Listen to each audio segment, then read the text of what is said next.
mbokk yi ñu ngi leen di nuyu di leen ziar di amati mbégte jàkkaarloog yéen ngir jox leen seen xibaar météo ñi ngi jugee ci weekend goo xam ni xawoon nañoo nemmeeku ay taw ci gox yi féete ca boori Kédougou ak li ko wër waaye incha allah ayu bés bi moom ci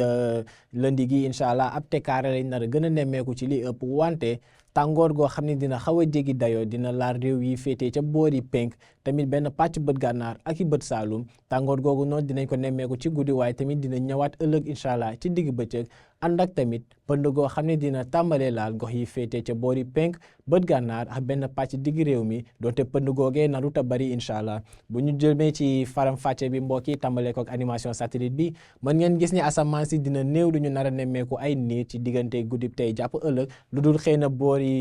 Kédougou ak li ko wër waaye li des ci réew mi moom daanaka niir yu néew lañ fa nar a nemmeeku ak ngelaw goo xam ne dina jugee géej ba léegi nar a dugg si ci biir réew mi incha allah ci guddib tey boo leen xoolee prévision yi nag ba léegi ab tàngoor gu xaw a jéggi dayoo la ñuy yaakaar am ca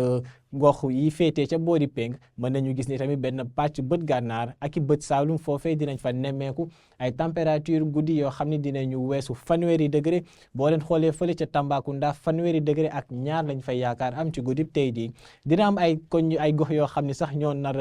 a gën a tàng Tambacounda moomu muy Matam ak Bakel ndax foofee ñu ngi fay yaakaar am ay température yu nar a toll ci fanweeri degré ak ñett boo leen xoolee ca gox yi féetee ca boori géej foofu la température yi nar a gën a néewee donte dinañu weesu ñaari fukki degré ba àgg ci ñaari fukki degré ak ñett fële ca Ndakaaru ak i Thiès ba am ko sax ba boori Saint-Louis mais dinañu am tamit ay température yu ñaari fukki degré ak ñeent diggante Mbour jàpp Ziguinchor ak asamaan soo xam ne incha allah ci guddi gi dinañu nemmeeku ay niir yu takku diggante Kédougou jàpp Kolda buñ demee ba ëllëg incha allah ci digg bëccëg mbokk yi tàngoor gu xaw a jéggi dayoo moo nar a dellu si waat ci réew mi nar a laal gox yi féetee ca boori digg réew mi waaye tamit fële ca penk benn pàcc bët gànnaar ak i bët saalum ay température yu nar a toll ci ñeent fukki degré dinañ ko fa nemmeeku ba sax weesu température googee ndax boo leen xoolee ci digg réew mi gox yu ci mel ni Louga ak i Diourbel dinañu am ñeent fukki degré ak benn comme température bi gën a kawe ñeent fukki degré ak ñaar ñu yaakaar koo am fële ca Fatick ca penk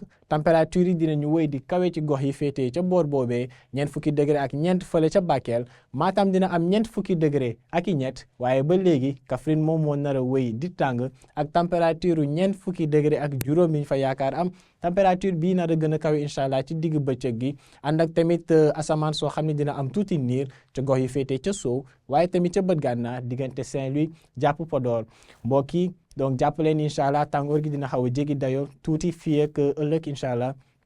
ci digg bëccëg ci gox yi féetee ca boori penk mën nañu laa sax benn pàcc bët gànnaar ak i bët saalum ànd ak tamit